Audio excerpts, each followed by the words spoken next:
Lalu godaan yang kedua, nafsu mata. Misalnya itu adalah materialisme. Itu menggoda orang di saat menghadapi usia-usia parubaya.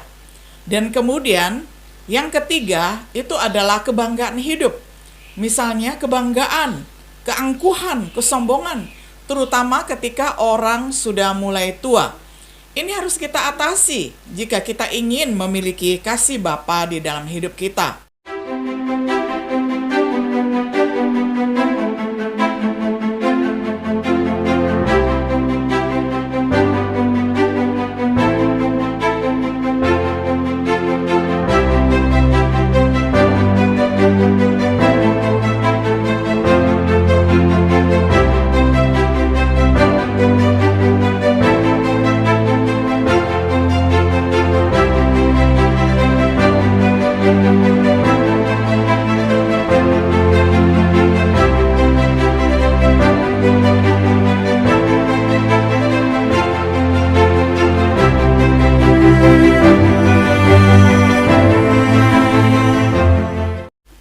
Shalom sahabat Biblika yang dikasihi oleh Tuhan.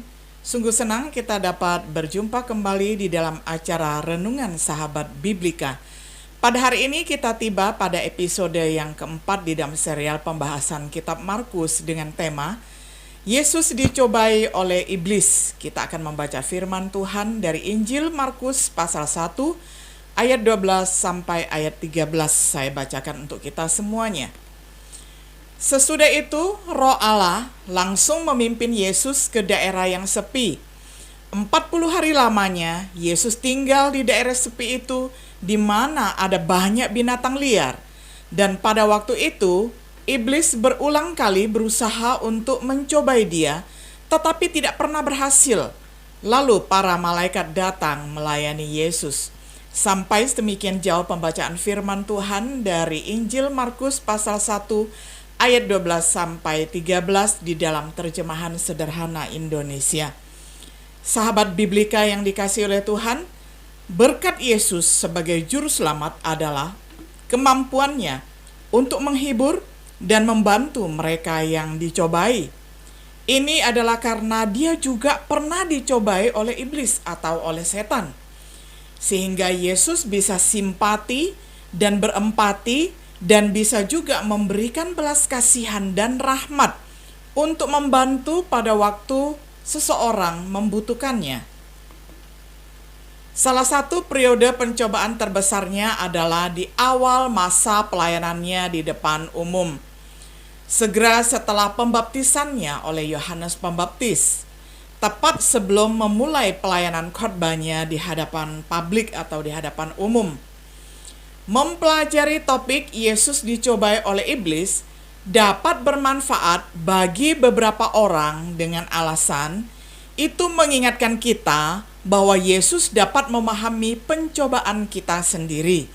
Itu mengungkapkan bagaimana kita bisa lebih berhasil dalam mengatasi pencobaan dengan mengingat hal itu dan menggunakan Markus pasal 1 ayat 12 dan sampai 13 sebagai teks dasar kita.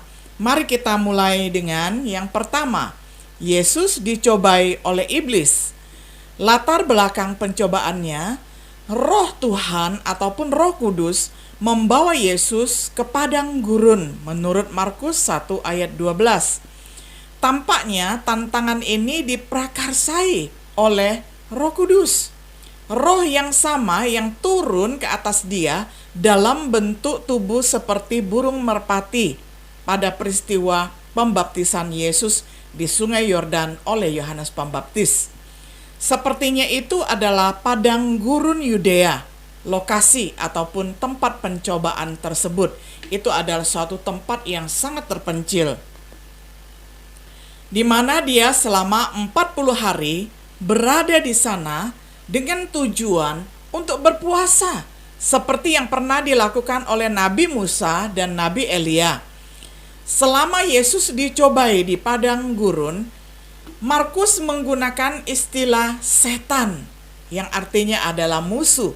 Sedangkan kalau kita perhatikan Injil Matius dan Injil Lukas, Mereka menggunakan istilah iblis yang berarti penuduh ataupun pemfitnah. Markus sendiri menyebutkan adanya kehadiran binatang buas.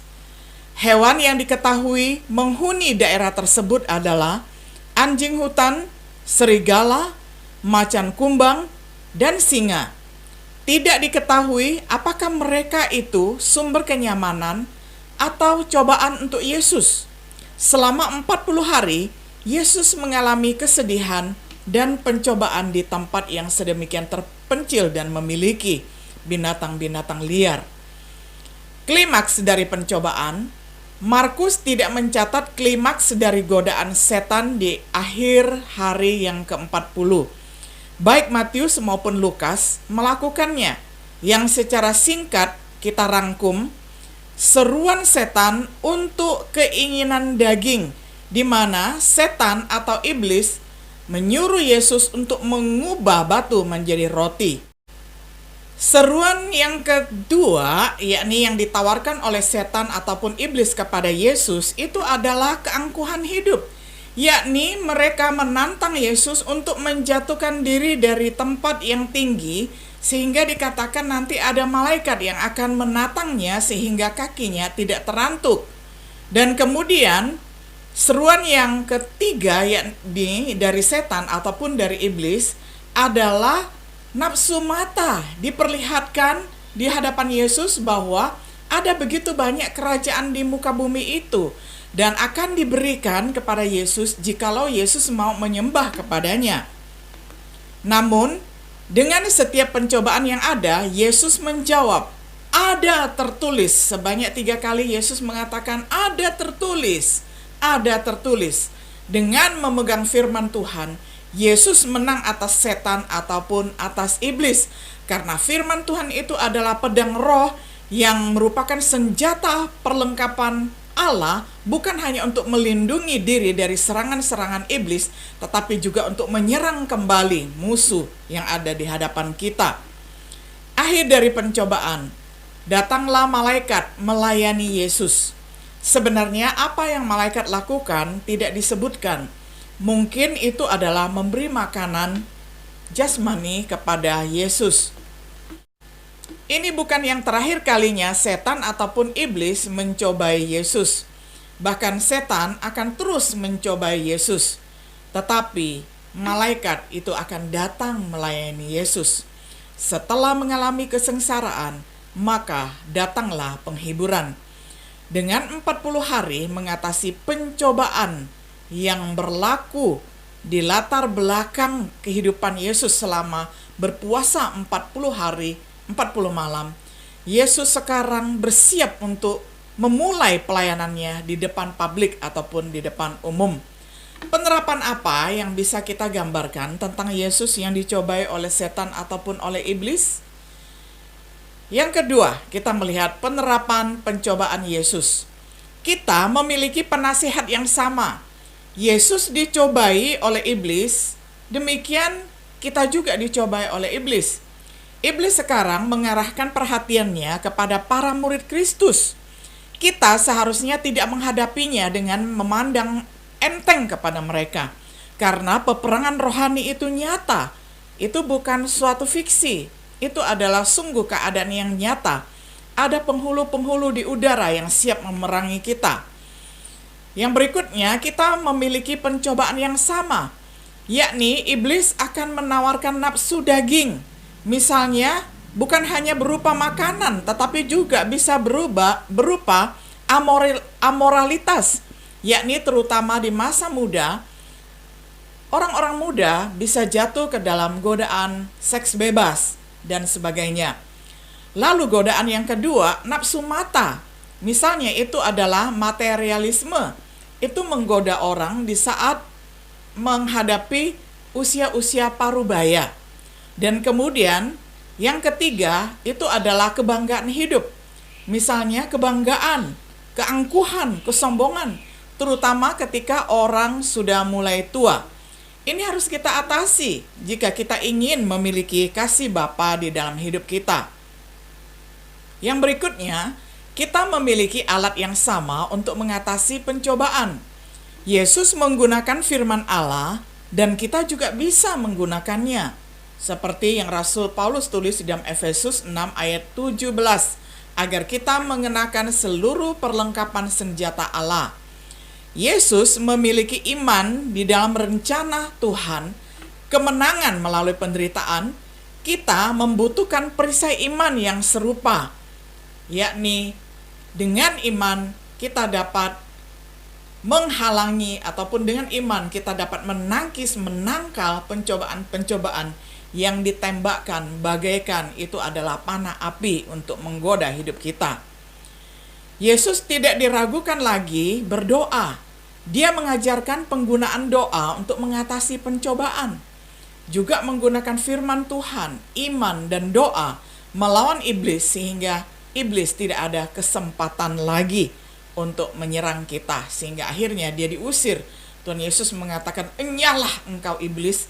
Maka dengan jurus yang sama, dengan perlakuan yang sama, kita dapat melakukan hal ini. Kita tidak memberi kesempatan kepada iblis untuk mencobai kita. Yang berikutnya, kita memiliki berkat yang sama saat kita mengatasi pencobaan. Yesus dilayani oleh malaikat. Malaikat akan membawa kita pulang ke surga.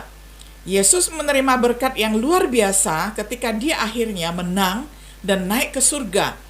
Dia telah menjanjikan berkat serupa untuk kita di dalam Wahyu 2 ayat 10. Malaikat akan melayani kita sebagai ahli waris keselamatan.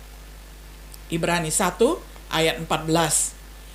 Kita dapat mempelajari beberapa pelajaran penting, yakni makanan jasmani saja tidak dapat memuaskan. Kita membutuhkan makanan rohani, yakni firman Tuhan. Sementara kita harus percaya kepada Tuhan. Kita seharusnya tidak bersikap bodoh mencobai Dia. Kitab suci dapat dengan mudah digunakan dan dapat juga dengan mudah disalahgunakan. Jalan menuju kemuliaan tidak cepat dan mudah, tetapi panjang dan sulit. Pencobaan Yesus mengajarkan banyak hal kepada kita tentang bagaimana kita melayani Tuhan.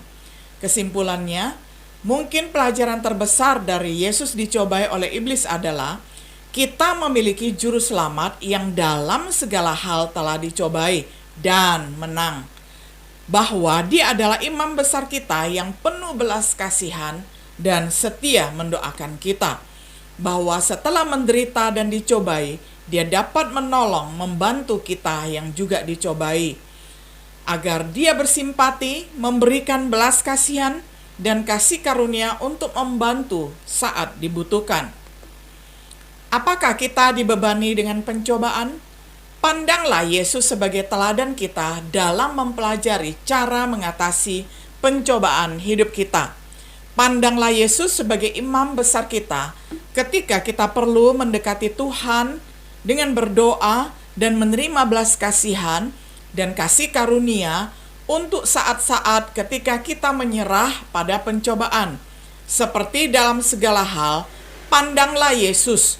Sebagaimana penulis surat Ibrani menasihati kita, marilah kita melakukannya dengan mata yang tertuju kepada Yesus, yang memimpin kita dalam iman, dan yang membawa iman kita itu kepada kesempurnaan, yang dengan mengabaikan kehinaan tekun memikul salib, ganti sukacita yang disediakan bagi kita, yang sekarang duduk di sebelah kanan tahta Allah.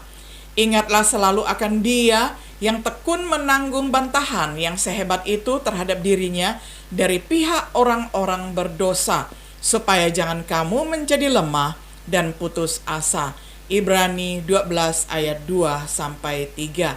Sahabat Biblika yang terkasih, sungguh senang sekali kita mempunyai firman Tuhan yang senantiasa mengingatkan kita bahwa sebagaimana Yesus yang adalah Tuhan dan Juru Selamat dan Mesias itu pun dicobai, apalagi setiap diri kita yang pada saat ini sebagai murid-muridnya Yesus, kita juga dicobai. Namun dalam segala hal kita dapat meneladani Tuhan Yesus kita yang menggunakan perisai iman, menggunakan firman Tuhan, yang menggunakan doa untuk melawan dan mengusir serta mengenyahkan iblis ketika mencobai Dia. Dan itu dapat kita pakai untuk mengusir iblis ketika mereka datang untuk mencobai kita. Kita sungguh bersyukur kita dapat menggunakan setiap senjata yang sudah Tuhan berikan kepada kita. Kiranya kita senantiasa hidup berkemenangan. Shalom.